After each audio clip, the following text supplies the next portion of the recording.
नमस्कार दोस्तों, स्वागत है आप सभी लोगों का इवेंट एनालिसिस के अगले एपिसोड में। तो आज हम लोग बात करने वाले हैं कि बोइंग को परमिशन मिल चुकी है अमेरिकन गवर्नमेंट की तरफ से।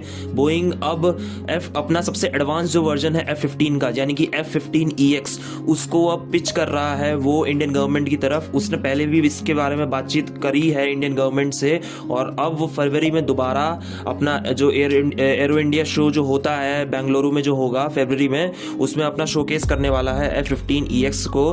तो चलिए इसके बारे में थोड़ा डिस्कस करते हैं, इसके फीचर्स के बारे में जानते हैं। तो सबसे पहले इसके कॉस्ट के बारे में अगर बात करें तो पर फाइटर का जो कॉस्ट है वो $80.3 मिलियन का पड़ता है। तो पर फाइटर के बारे में अगर हम देखें तो जो स्टॉक में जो अगर इंडियन एयरफोर्स स्टॉक में अगर परचेज करती है इस फाइटर को, तो ये डेफिनेटली एक बैड चॉइस होगा। लेकिन क्योंकि इंडिया जो है वो पिच कर रहा है मेक इन इंडिया प्रोग्राम को, तो जो भी फाइटर अब खरीदेगी इंडिया, वो भारत में ही बनना चाहिए, भारत में ही प्रोड्यूस होना चाहिए। तो उसको प्रोड्यूस करने के लिए सबसे पहले इनिशियली वर्कर्स को ट्रेन करना होगा, ट्रेनिंग देनी होगी, इंफ्रास्ट्रक्चर बनाना होगा।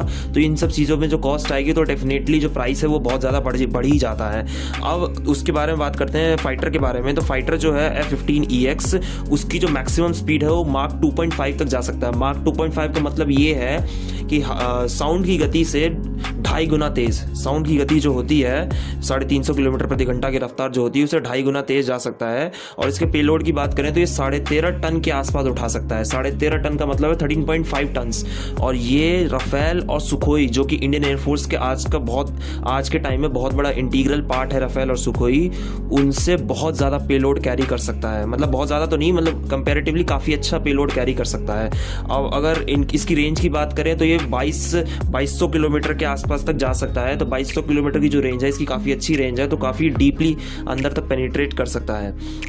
तो और इसकी और बात करें तो जो अब एक सवाल उठता है कि जो इंडियन एयरफोर्स है वो इसको बाई करेगी कि नहीं। तो एक चीज़ है, इंडियन गवर्नमेंट जो फोकस कर रही है वो मेक इन इंडिया पे ज़्यादा कर रही है। प्लस इंडियन एयरफोर्स अब देख रही है होम मेड जो फाइटर जेट्स है उस पर, जैसे कि हम अपना AMCA पे ज़्यादा फोकस कर रहे हैं। प्लस तेजस जो हमारा बन रहा है, तेजस मार्क 1 जो बन चुका है, तेजस मार्क 1A भी आ चुका है, उसका भी अभी रिसेंटली टेस्ट फ्लाइट हुई है। और तेजस मार्क 2 की बात चल रही है और AMCA की बात चल रही है। तो ये सब फाइटर्स जो है ये लाइन में है पहले से ही। तो इन फाइटर्स को ज़्यादा अच्छे से मतलब फोकस कर रही है इंडियन एयरफोर्स। और इंडियन एयरफोर्स और HAL के बीच में बहुत अच्छा कोलैबोरेशन है, इंडियन एयरफोर्स, HAL और ADA के बीच में। ये तीन जो है, ADA जो डिज़ाइन करता है और HAL मैन्युफैक्चर करता है और इंडियन एयरफोर्स रिकमेंडेशन देती है कि मतलब हमें इस टाइप का फाइटर चाहिए। तो इन तीनों के बीच में बहुत अच्छा कम्युनिकेशन बन रहा है आज के टाइम में, काफ़ी अच्छा सिस्टम बन रखा है। तो डेफिनेटली इंडियन एयरफोर्स अपना जो भारत में बना हुआ फाइटर प्लेन होगा उस पर डेफिनेटली ध्यान दे रही है। लेकिन उसके साथ साथ इंडियन एयरफोर्स इस पर भी ध्यान देगी कि मतलब हमारे डिफेंस के लिए अभी करंट में क्या ज़रूरतें हैं, और अगर इतनी ज़्यादा ज़रूरत होगी तो डेफिनेटली इंडियन एयरफोर्स इस फाइटर प्लेन की तरफ ज़रूर देखेगी।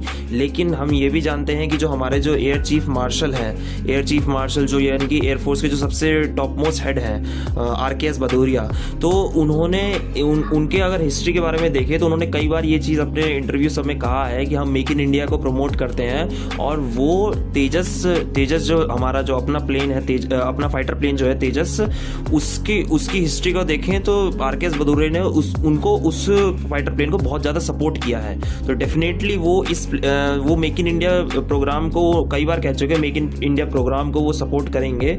तो डेफिनेटली वो तेजस के साथ और AMCA के साथ जाएंगे। जो मुझे जो लगता है मुश्किल है, ये बहुत मुश्किल है कि मतलब F-15 जो वर्जन जो अमेरिका शो कर रहा है वो इंडिया बाय करेगा। लेकिन फिर भी बोइंग जो है कोशिश कर रही है।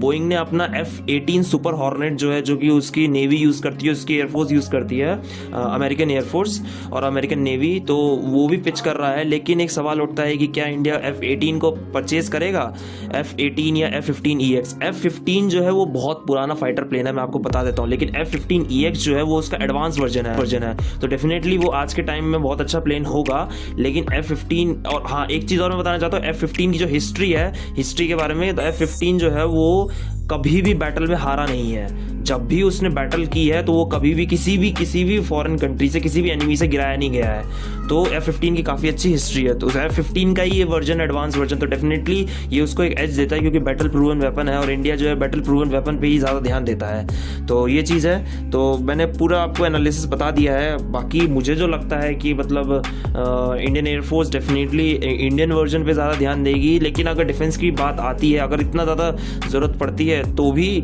मतलब अभी वैसे मुझे नहीं लगता कि इतनी ज़्यादा ज़रूरत होगी, क्योंकि तेजस भी लगातार इंडक्शन हो रहा है और उसके बाद फिर वापस दोबारा तेजस का मार्क 2 वर्जन आने वाला है। उसका भी जो मतलब कह रखा है आर.के.एस. भदौरिया जी ने कि उसका भी मतलब डील साइन होगी डेफिनेटली जब उसका टेस्ट ट्रायल हो जाएंगे। तो इससे हमें एक चीज़ पता चलती है कि मतलब इंडियन एयरफोर्स डेफिनेटली F-15EX की तरफ तो नहीं देखेगी, वो तेजस और AMCA की तरफ देखेगी, क्योंकि 5th जनरेशन फाइटर प्लेन और 4++ जनरेशन का फाइटर प्लेन इंडिया में पहले से ही प्रेजेंट है। तो डेफिनेटली ये एक बहुत अच्छा मतलब बोइंग की कोशिश है, लेकिन पता नहीं इंडियन एयरफोर्स उसको एक्सेप्ट करेगी कि नहीं। तो आपके क्या व्यूज़ है वो कमेंट बॉक्स में बताइएगा। मिलते हैं अगले एपिसोड में, तब तक के लिए स्टे अपडेटेड, लाइक करिएगा, शेयर करिएगा, सब्सक्राइब करिएगा चैनल को। मिलते हैं अगले एपिसोड में, तब तक के लिए बाय बाय।